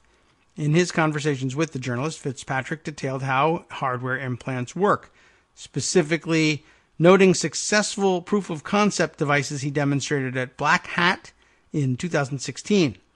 While he is a security researcher, Fitzpatrick is not in the business of selling such devices to customers, let alone nation-states, and is for the most part working off theories derived from years of teaching others how to secure their own hardware. When asked what exactly he found strange about Bloomberg's claims, Fitzpatrick said, quote, "It was surprising to me that in a scenario where I would describe these things, and then he would go and confirm these, and 100% of what I described was confirmed by sources." Ordinarily, you might say, see, I was right. But I guess what he's saying here is the story that Bloomberg's Business Week was reporting is curiously similar in almost all aspects to theoretical possibilities that I described to this journalist when asked about, what is a hardware hack and what might it do? And so I guess the unspoken accusation here is that there might be a little bit of fabulism going on over at Business Week based on what they learned from consultation with this person. Further, the story as told doesn't really make sense. As Fitzpatrick notes, there are easier, more cost-effective methods of attaining backdoor access into target computer networks. Bloomberg, in its article, claimed Chinese operatives managed to sneak a microchip smaller than a grain of rice onto motherboards produced by hardware supplier Supermicro. Supposedly designed by the Chinese military, the chip acted as a stealth doorway onto any network and offered long-term stealth access to attached computer systems. Nearly 30 companies were reportedly impacted by the breach, though only Amazon and Apple were mentioned by name in the story. Both companies have released strongly worded denials, and you know how we are with denials here, with Apple characterizing the report as wrong and misinformed.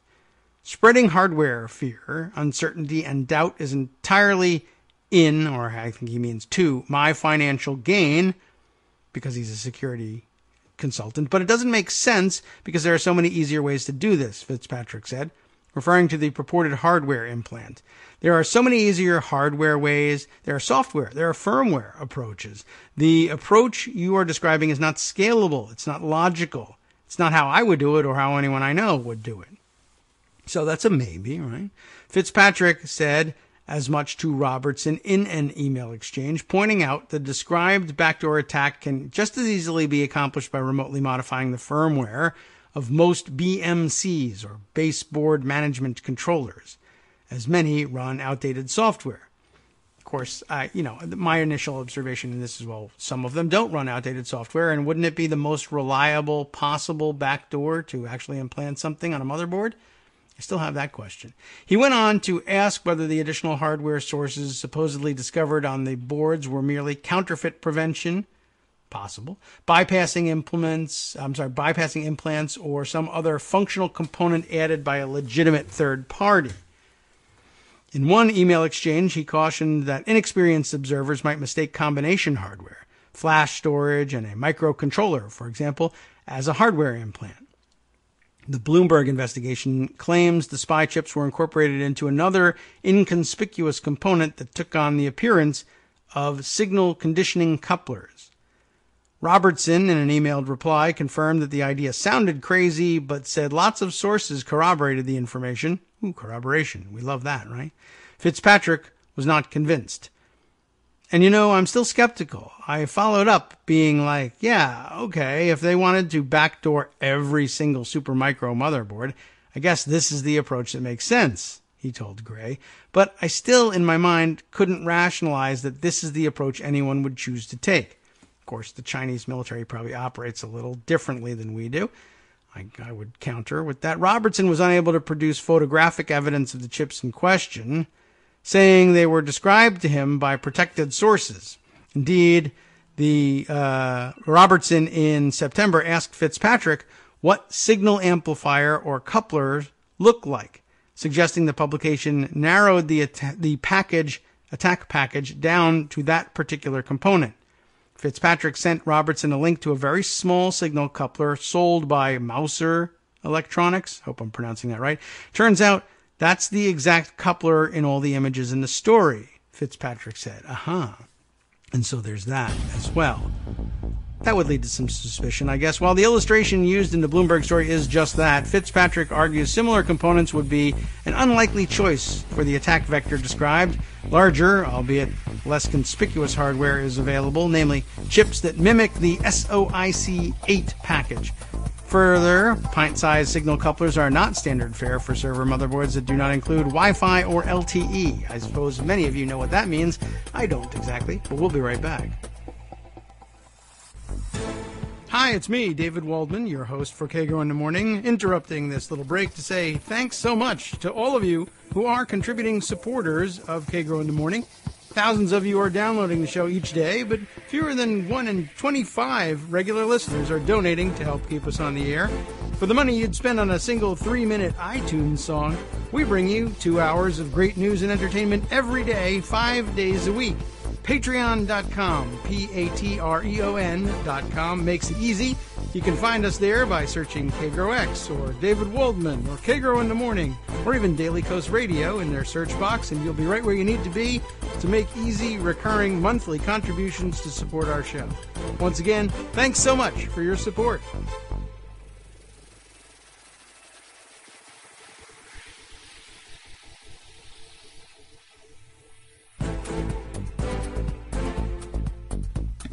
Welcome back now to the Kagro in the Morning Show here on Netroots Radio. I've once again hit the wrong button for our breaks, and so we'll have to manually bring down the music, and that's okay. We can do that. Let's continue on with the conclusion of the Apple Insider piece and see if we can get a handle on exactly what the objections to the Business Week piece are. I think we got a pretty good idea of those, and then we'll move on from there. But thanks, Matthew, for sharing this piece so that we can follow up and give you we'll give you the both sides here, which we always hate, but sometimes is absolutely necessary. Okay, so let's see. Our security expert in question here, Mr. Fitzpatrick, continues on by saying it's not just not the easiest package to choose to use with something like this. That is the hardware hacks, the onboarding of a special attack mini chip here. It's not the package you'd expect to find in a motherboard, he said. Yeah, but that's part of the point here.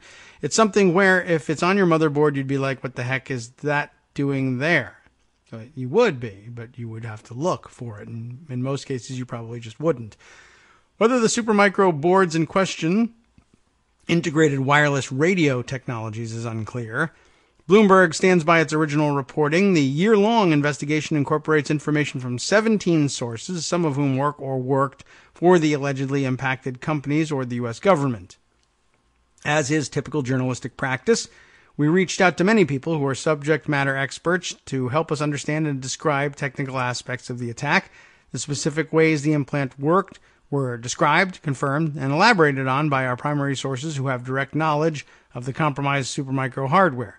Joe Fitzpatrick was not one of those 17 individual primary sources that included company insiders and government officials, and his direct quote in the story describes a hypothetical example of how a hardware attack might play out, as the story makes clear. A Bloomberg News spokesperson said in a statement to Apple Insider, "Our reporters and editors thoroughly vet every story before publication, and this was no exception." Of course, sometimes you miss, but okay.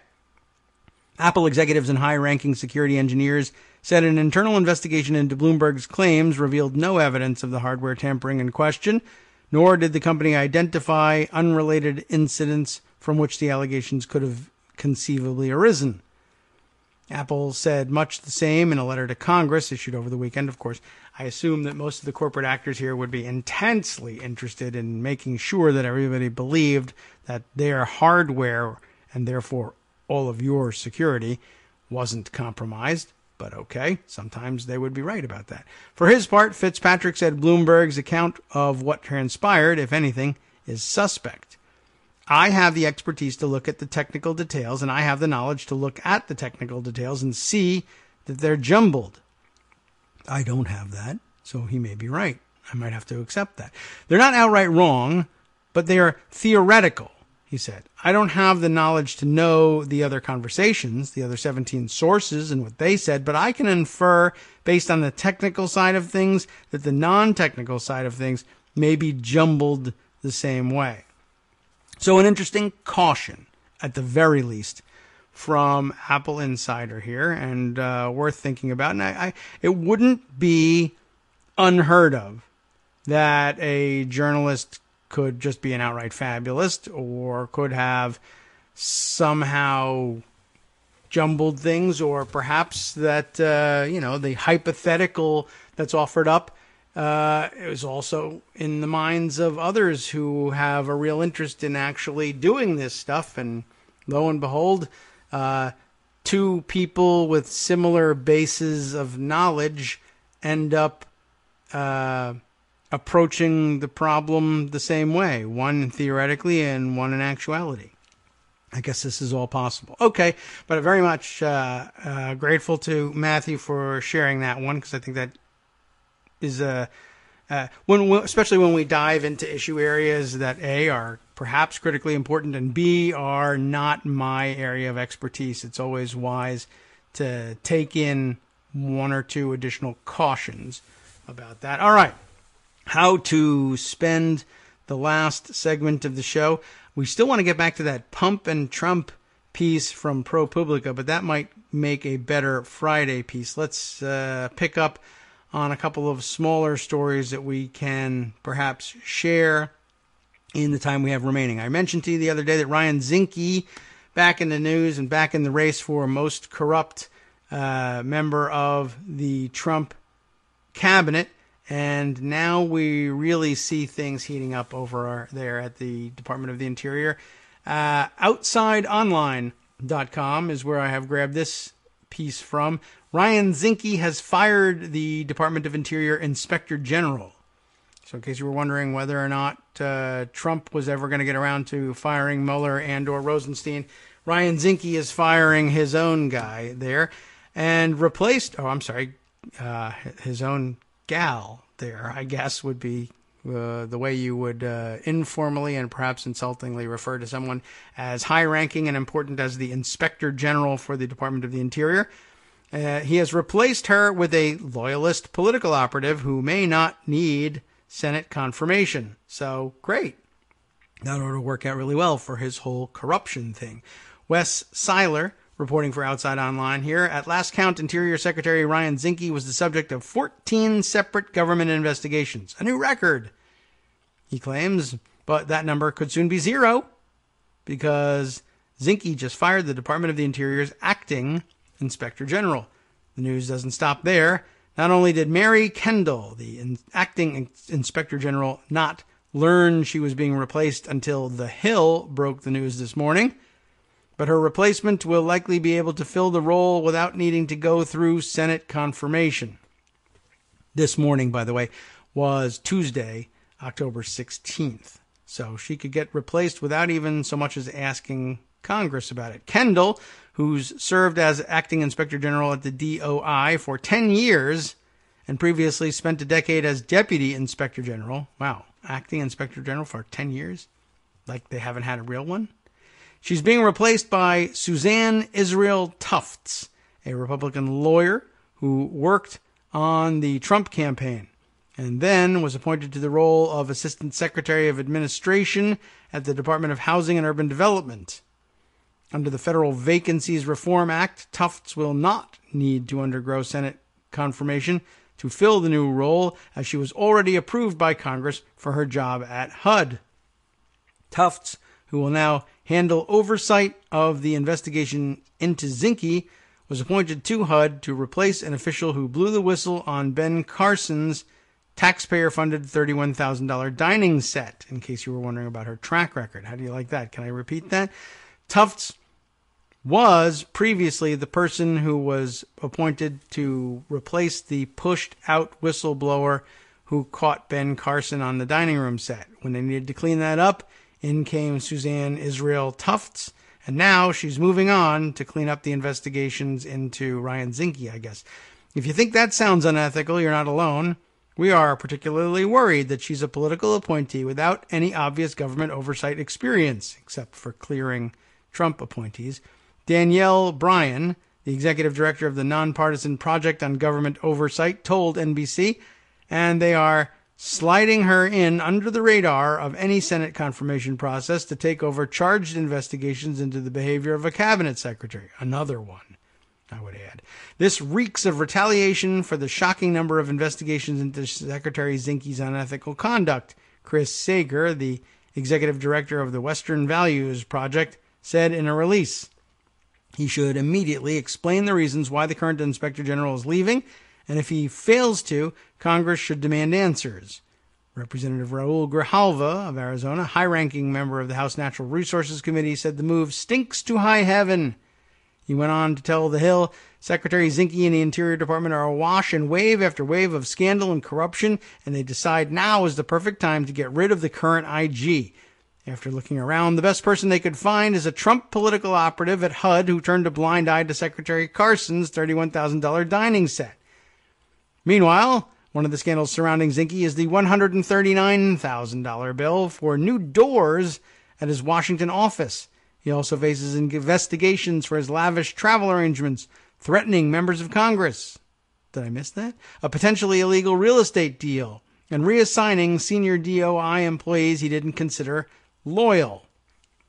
Perhaps most troubling, though, is Zinke's pattern of putting business before the environment when it comes to decision-making on public land. He ignored public comment when he recommended that the Bears Ears and Grand Staircase Escalante national monuments be shrunk, a move that benefited extractive industries. He has scrubbed mention of climate change from scientific reports commissioned by DOI, halted studies into the environmental impacts of drilling and mining, sabotaged the Land and Water Conservation Fund, and is doing away with compensatory mitigation policies for companies that damage the environment. All that was with impartial oversight at DOI. What will Zinke do without it? A good question. This person's name sounds vaguely familiar, and maybe it is because we heard it during the Ben Carson issue over his super expensive dining room set. That could be it. But I don't know. I'm wondering whether we've heard. You know what? Quite honestly, I don't have any basis for this at all. But I'm curious. Is she got a Wikipedia entry? Does it say anything about like where she's from and where she grew up, etc.? Let's see. I want to see what a Wikipedia entry says. An American consultant and attorney. This is Suzanne Israel Tufts here. She was confirmed by the United States Senate December 21st, 2017 for the job of Assistant Secretary of Administration at HUD after being nominated by Trump in October of that year. She's the founder of her own consulting firm, which focuses on providing services for tax-exempt organizations and emerging companies, yada, yada, blah, blah, blah. Tufts previously worked as president and CEO of the American Women's Economic Development Corporation, a women's entrepreneurship training center. Tufts was recognized by President George W. Bush and U.S. Secretary of Labor Elaine Chao, who's still in the cabinet now, that rhymes, for providing emergency small business crisis services within 72 hours of the September 11th attacks. Okay, whatever.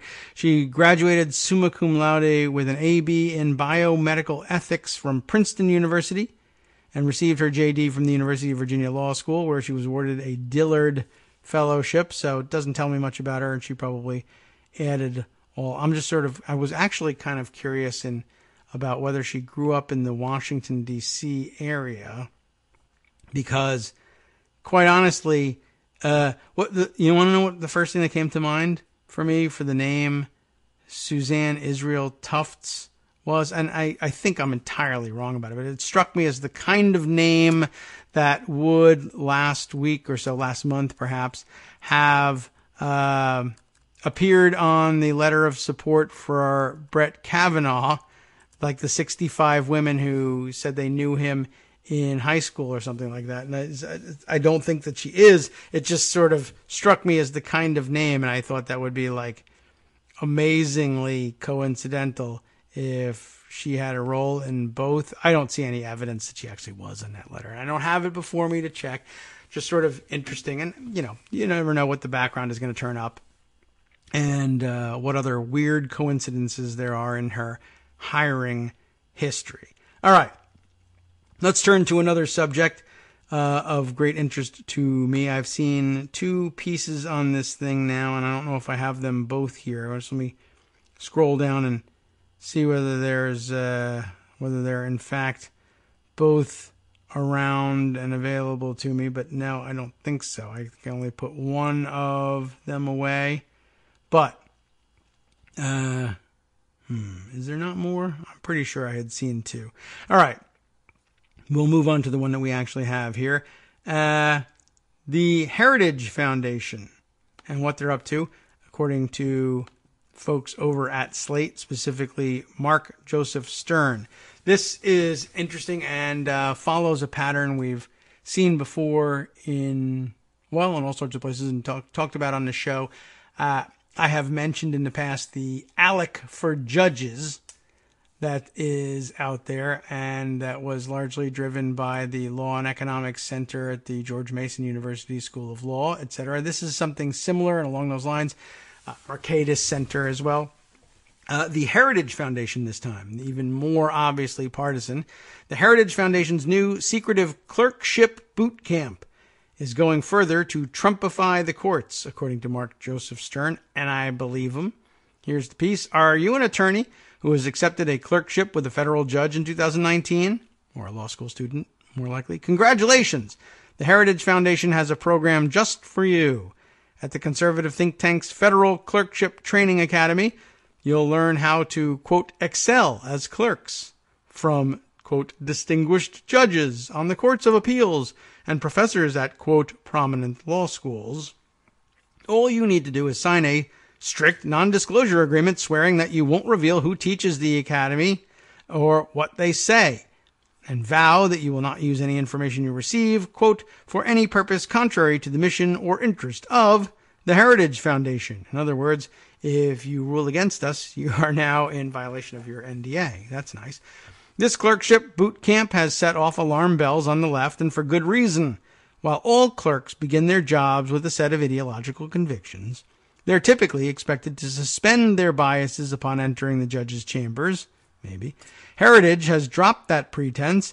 It demands that all participants in its academy, that's what they call it, use what they learn to advance the group's mission, which corresponds almost perfectly with the current GOP platform. As NYU School of Law professor Melissa Murray noted, the Heritage Academy is another phase in Republicans' weaponization of the courts. It is designed to indoctrinate a new class of clerks with reactionary views that they are expected to implement through their work in the judiciary. To understand why this program is so disturbing, it's important to remember that clerkships are supposed to be apolitical. To cynics, that might sound like a joke. Every year, scores of judges select clerks from the Federalist Society, a network for conservative lawyers that's closely aligned with the Trump administration. Nobody seriously expects these Federalist Society alumni to shed their partisan principles on day one, but traditionally, most clerks really have set aside their priors to follow the lead of their judges. Clerks might maintain a certain jurisprudential philosophy, like originalism, but they aren't supposed to start the gig hoping that, say, businesses always win or Democrats always lose. Even if this impartiality is a fiction, it's a useful one, which Heritage seems intent on shattering. The organization opposes LGBTQ equality, opposes unions, reproductive rights, immigrant rights, and the Affordable Care Act, while supporting capital punishment, deregulation, gun control, and I don't think they support gun control. I think they mean opposing gun control. Gun rights is what they support, and disenfranchisement. Its advocacy wing lobbies vigorously in favor of Republican politicians, and clerks who attend the academy are required to apply their knowledge to the furtherance of these beliefs. I don't think that's actually enforceable, but it's there. That's antithetical to the premise not just of clerkships, but of the ostensibly independent federal judiciary.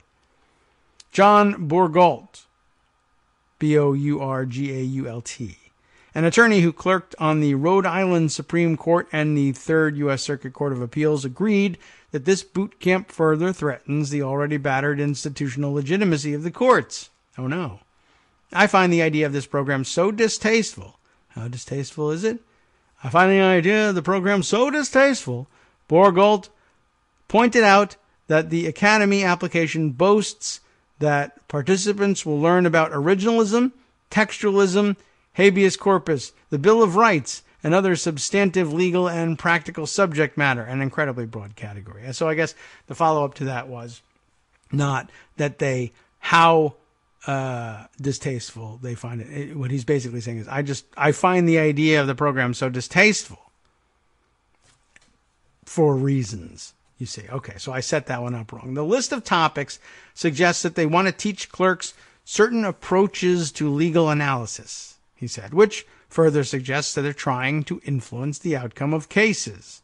All right. He continued, when I was clerking, if someone had tried to persuade me to take a particular approach to a case my judge was sitting on, I would have reported that person to law enforcement. And if they were a lawyer, the appropriate disciplinary body. It hardly seems more appropriate to try to sway clerks in their approach to cases in a more hypothetical sense. And that's true. It is. It does seem hardly different, but it is viewed, I think, legally and in some cases morally as somehow different.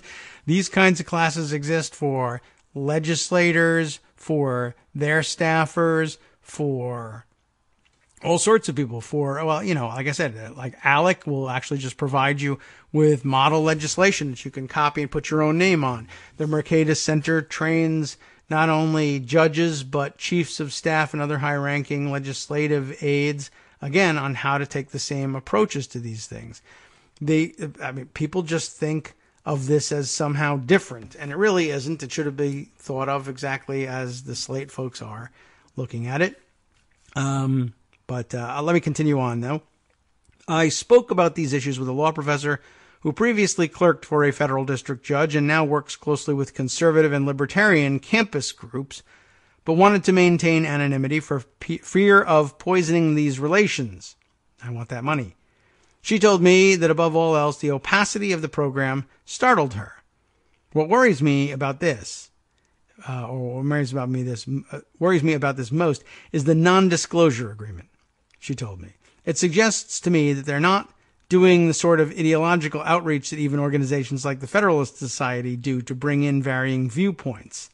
She noted that the program focuses on originalism, but apparently only the kind that leads to conservative results, even though there are plenty of liberal originalists. A clerkship is a time to start choosing what kind of lawyer you're going to be, she said. Will I be someone who is open to conflicting ideas and other people, or who disagree with me? I don't think that's the main concern here, really. Or will I act in a system that's supposed to be adversarial and transparent, but participate in activities that are opaque, where nobody is challenging preconceived opinions? If a future clerk is interested in originalism, she said, there are places to learn about that, far less closed off than this program, and presumably that would have been in law school, but I guess not. In case it wasn't, they'll reteach you originalism, and for a fee at that, by the way. People are going to make money with this. I'm much less concerned about the effect that this sort of thing will have on what kind of lawyers people are going to be.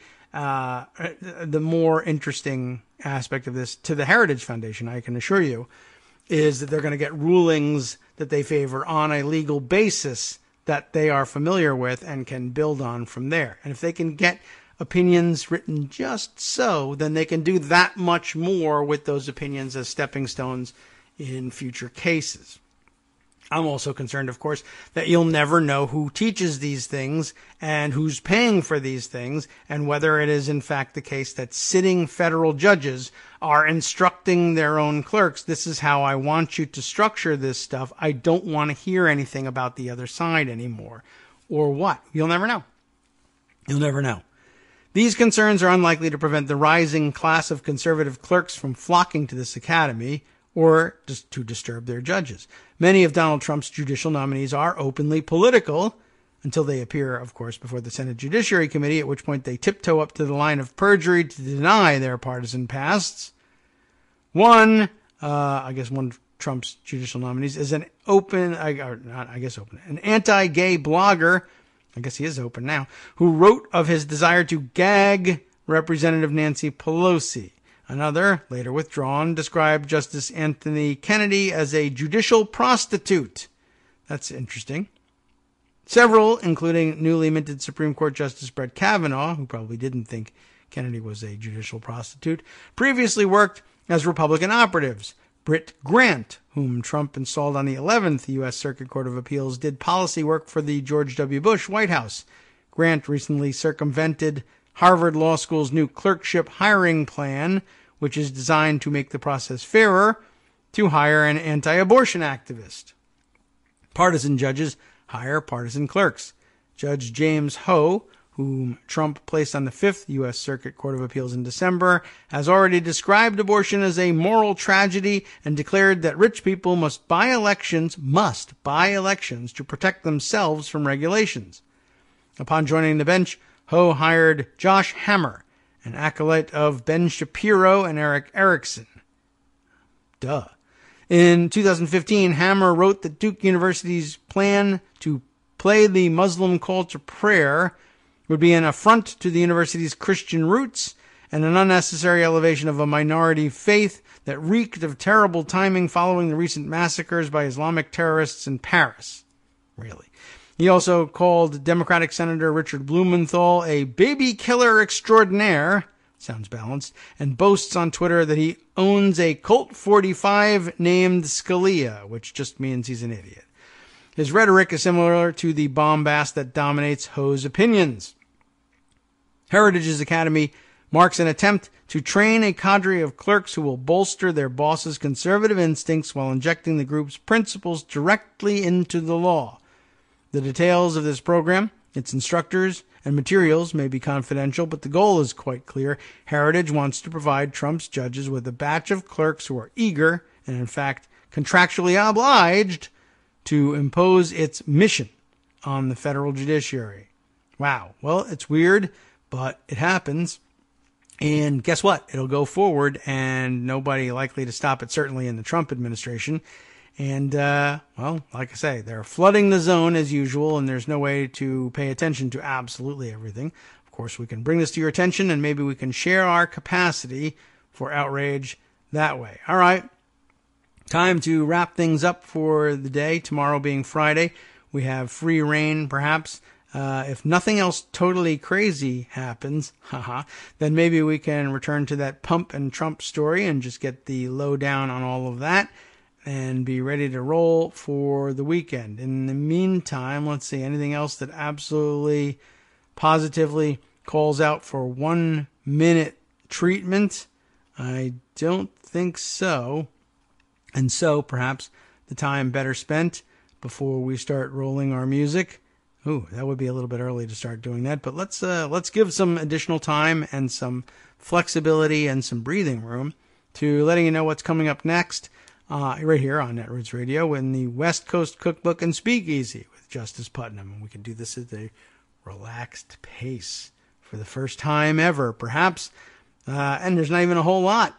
He's compacting this thing. It's still a little lengthy piece here. Well, let's see. This way we can give all the fun descriptive language. Starting off in the Bistro Cafe. Trump is, you'll never believe it, lying about the Saudi arms deal because he is an accomplice to murder.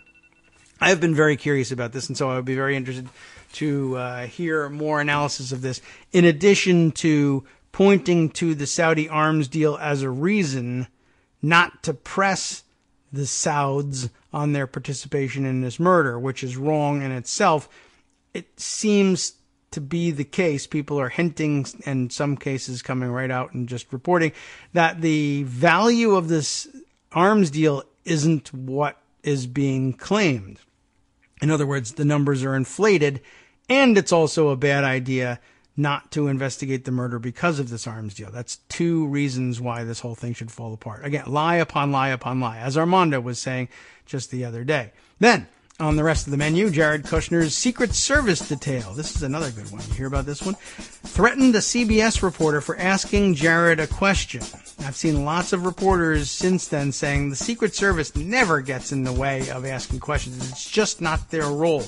They're treating Jared very, very differently than their usual protectees, and it's weird and worth a look. Luckily, you'll get that look on the West Coast Cookbook and Speakeasy. Next, U.S. Senator from Nevada, Dean Heller, pushed the VA to use an unproven brainwave frequency treatment, interesting, marketed by a firm with you'll never believe it, ties to his office.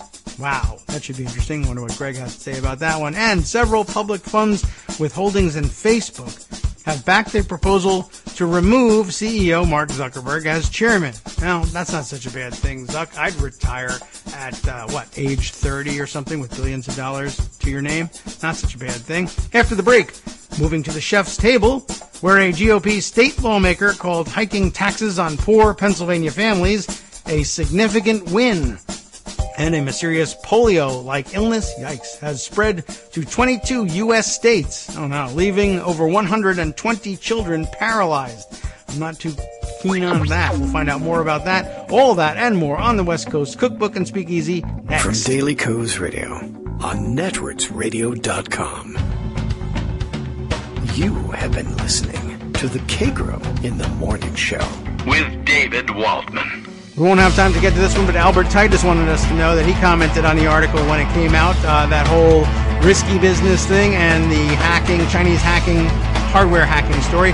Left-leaning cock, thanks for squeaking in under the wire, too, to say maybe Facebook apologized for the mistake in a video last year, but we all overlooked it until they wrote it down.